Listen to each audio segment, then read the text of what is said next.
Welcome to the Explainer. All right, let's jump right into this one because we have an absolutely epic tale to unpack today. It's a story that perfectly mashes up the desperate, high-stakes emotions of parenthood with hardcore RPG mechanics, dungeon crawling, and, well, literally rewriting the apocalypse. We're going to explore a narrative where a father's ultimate failure actually leads to the end of the world and follow his frantic, desperate quest to undo it all.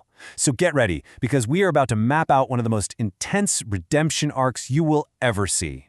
You decided to play father. I am a monster now. Wow. That is utterly chilling, isn't it? This isn't just some random, nameless villain monologuing at the hero. This is Sarah speaking directly to her father, Oliver. In the source material, this heartbreaking scene takes place with Sarah sitting on a frozen throne, surrounded by ice and the shattered remnants of humanity. She's literally become the final boss of the world, and her own father is standing right in front of her, weapon in hand, fully realizing that his absence, his failures, are exactly what pushed his little girl to become this world-ending witch. Which forces us to ask a staggering question. What would you do if your own daughter became the final boss that destroyed the world? It's such an incredible emotional hook. See, Oliver realizes he completely failed as a parent.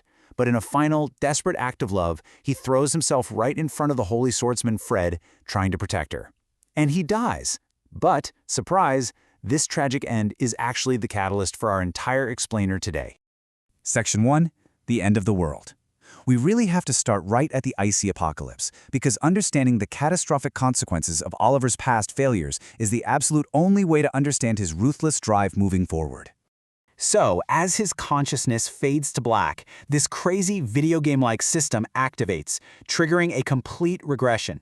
Oliver wakes up in his bed to the blare of an alarm clock, staring at his phone in pure disbelief. It's the year 2025.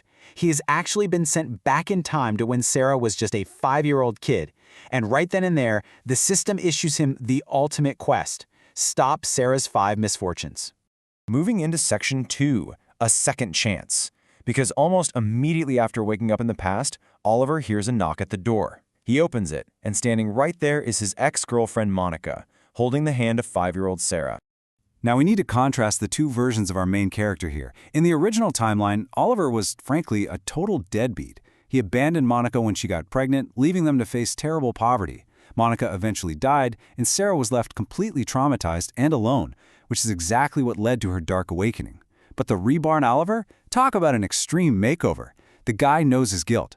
When Monica shows up because her house literally burned down, he takes immediate responsibility. He invites them in, cleans his entire house top to bottom, proposes to Monica to take full responsibility, and vows to be the fierce protector he never was.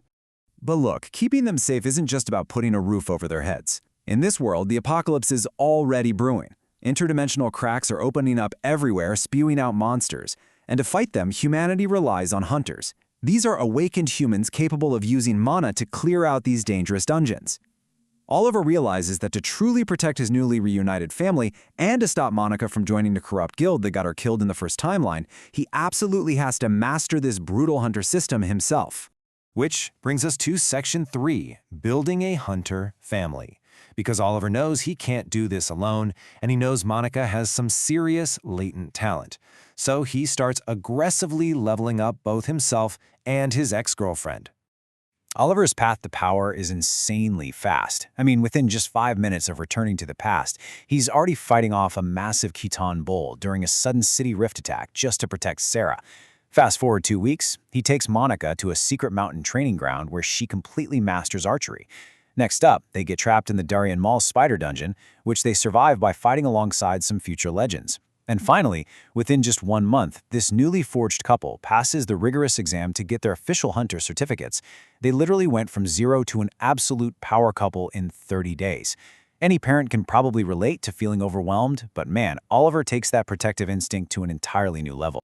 All right, Section 4, Raiding Dungeons and Bosses. Now that they are officially licensed, the real work begins. And here's the kicker. Oliver's greatest weapon isn't just his physical strength, it's the tactical knowledge he brought back from the future. This brilliantly illustrates his tactical mind.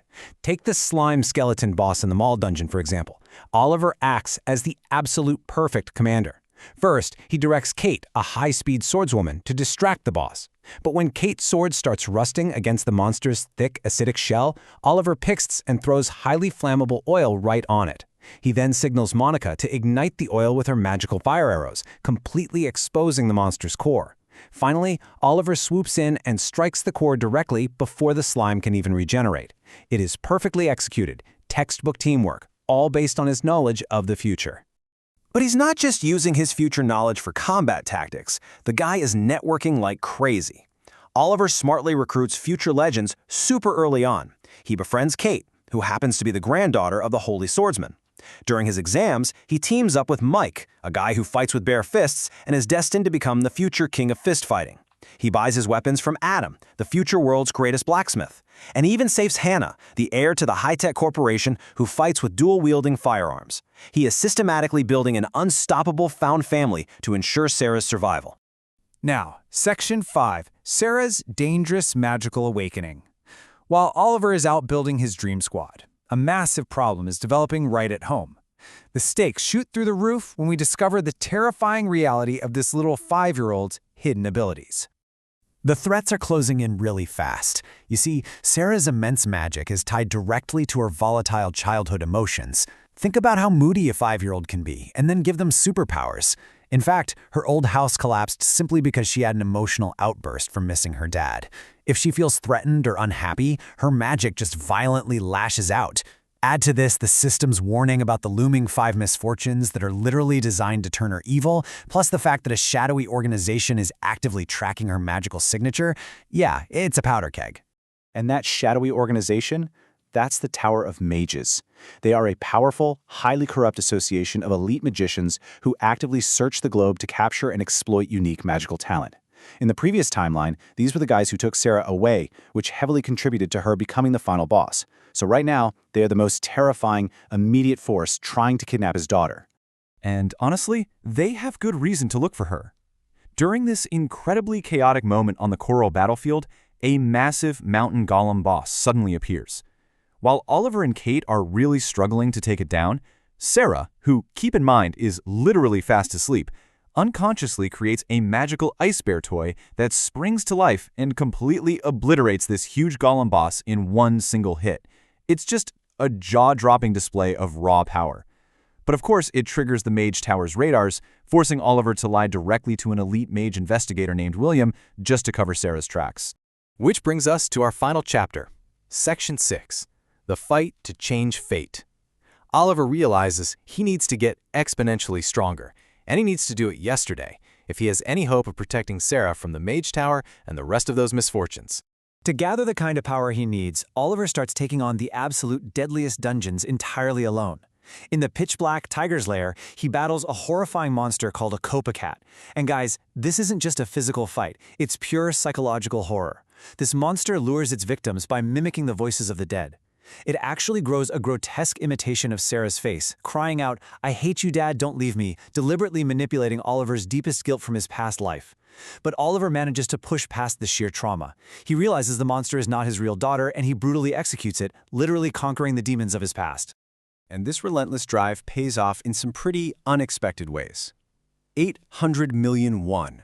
Hannah, the high-tech corporation heir we mentioned earlier, offered Oliver this massive cash reward for saving her life. But get this, Oliver turned it down flat.